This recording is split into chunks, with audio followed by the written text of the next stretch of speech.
Hello everyone, I am Abdul Hanan and you are watching my YouTube channel. I hope you all are fine and you're enjoying all the videos, whatever I'm uploading. Today we will talk about chapter number 3 of AS level business studies. And if you are new to the channel, please subscribe my channel and support me and share it with your friends and family. So let's start chapter number 3 as we have studied chapter number 1 and 2 in detail in the previous videos. Today we will talk about chapter number 3, that is size of business. So before we start, first of all, I would like to say that whenever we have any business, in that business we need to see that is the size of the business is in term of big, in term of employees big, in term of sales big, in term of capital employed big, in term of market share big. So on the basis of anything out of it, your business can be bigger or smaller. So this is what we will learn in this chapter. So basically, first topic we will move toward is measurement of business size. Why is it useful to measure business size? A government might wish to give assistance to small firms, so it will need to identify them. Investors in a business may wish to compare the size and the rate of growth of the business with close competitors. Customers may prefer to deal only with large businesses, assuming they give greater security of supply. Some workers prefer a small business workplace. So sometime whenever government want to know that which businesses are suffering, they are small and they need some kind of assistance in reference to financial assistance or any trainings, anything.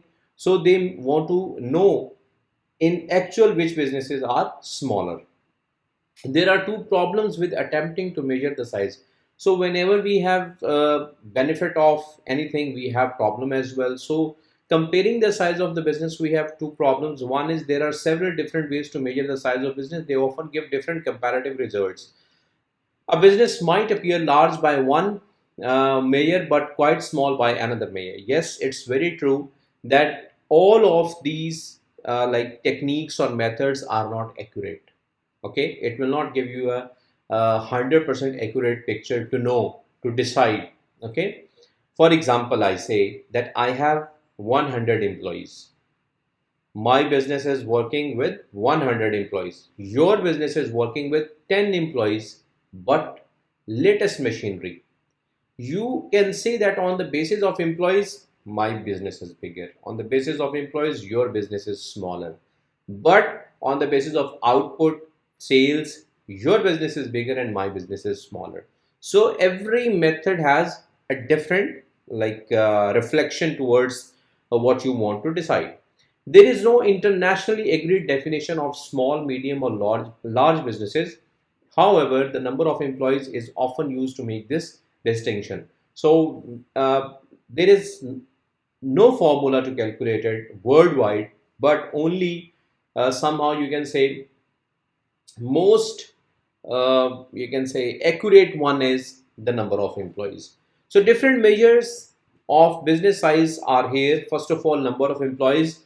There is a simplest measure. It is easy to understand. It is clear that the business employs many employees is likely to be large. However, there are problems. Some businesses only need to employ a few people even though they have invested a lot of capital in the business, as I told you, and achieve high annual sales, as I told you. For example, a highly automated computer chip manufacturing business with expensive capital equipment will employ relatively few workers because it's a capital intensive business. One soft drink might use traditional method of production, employing 100 people to make 300,000 liters of drink a week. Its rival in the same town might be fully automated and produce 1 million liters a week with just 10 workers. So where workers are there, manual work is there, there you need more employees. At the same time, you can take the task on automated machines with 10 employees. This is the difference between number of employees between different two firms. One is using machinery and one is using people. So next is revenue or sales turnover. Sales is often used as the measure of size. For example, I have a business, I sold 10 units, you are a business, you are selling 100 units. So on the basis of sales, I can say that you are selling more than me and you are earning a lot of money. So your business is bigger. So let's see, revenue is often used as a measure of size, especially when comparing businesses in the same industry. It is less effective when comparing business in different industries because some might be engaged in high value production, such as precious jewels, while other might be in low value production, such as cleaning services. Revenue is needed to calculate market share. So it's very clear. Capital employed. Generally, the larger the business enterprise, the greater the value of capital needed for long term investment. They say, for example, you want to open a car industry. Okay, for car industry you need a lot of money, while a person who wants to open a vegetable shop or a fruit shop or a departmental store, it requires less money. So it depends on your business as well. Okay, so capital employed is always whenever you are investing your money, that is according to the business size. As business is bigger, more capital employed. Business is smaller, less capital employed. So generally, the larger business enterprise, the greater the value of the capital needed for long-term investment or greater the amount of capital employed. Again, comparisons between firms in different industries may give you rather misleading picture. So when different industries, whenever you are like comparing different industries, it will give you a different picture. Two firms employing the same number of workers may have very different capital equipment needs, such as a hairdresser and an optician. The optician will need expensive diagnostic and eyesight measuring machine, while hairdresser will need only scissors, comb, and few hair dryers and all that. So it's you can say that it's very clear the capital employed is the basically you can say a tool to check the business size, but it is not giving you a like 100% accurate picture. Market capitalization.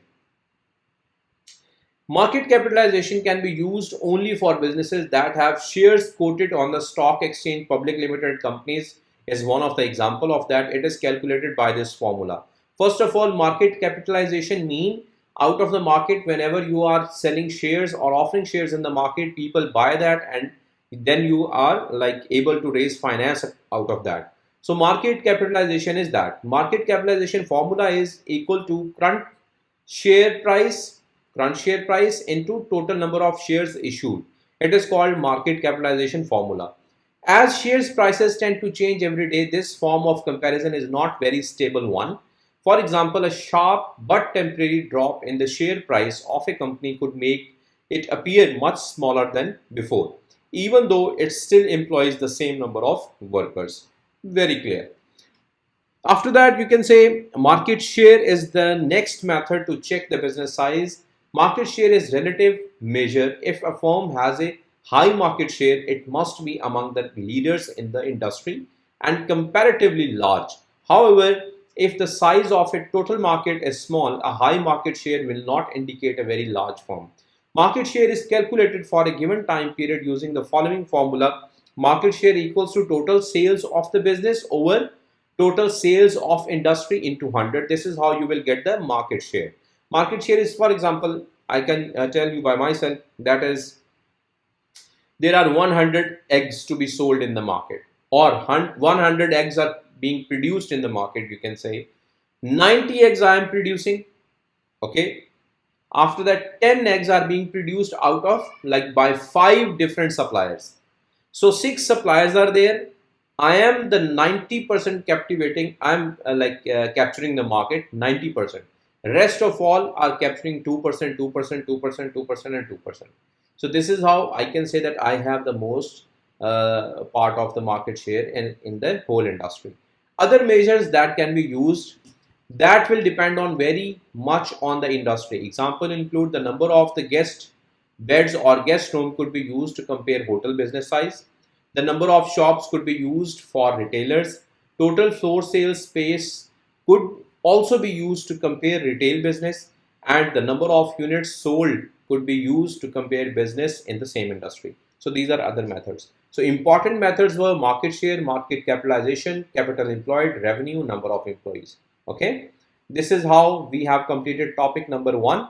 Okay, and topic number 2 we will discuss in the next video. But which form of measurement is the best? Let's see. There is no best form. I told you in the beginning that it is not always giving you a like 100% accurate picture. The one that should be used depends on what needs to be established about the business being compared. This could depend on whether we are interested in absolute size or comparative size within an industry. If an absolute measure of business size is required, then it is advisable to assess business size on at least two of the above criteria and to make comparisons on the basis of that. So although all of these are not giving you a giving you misleading picture, that's why you can use one or more than one, like two methods you can use. Whenever you are reaching accurate in these two methods, you can choose that one and assess on the basis of that.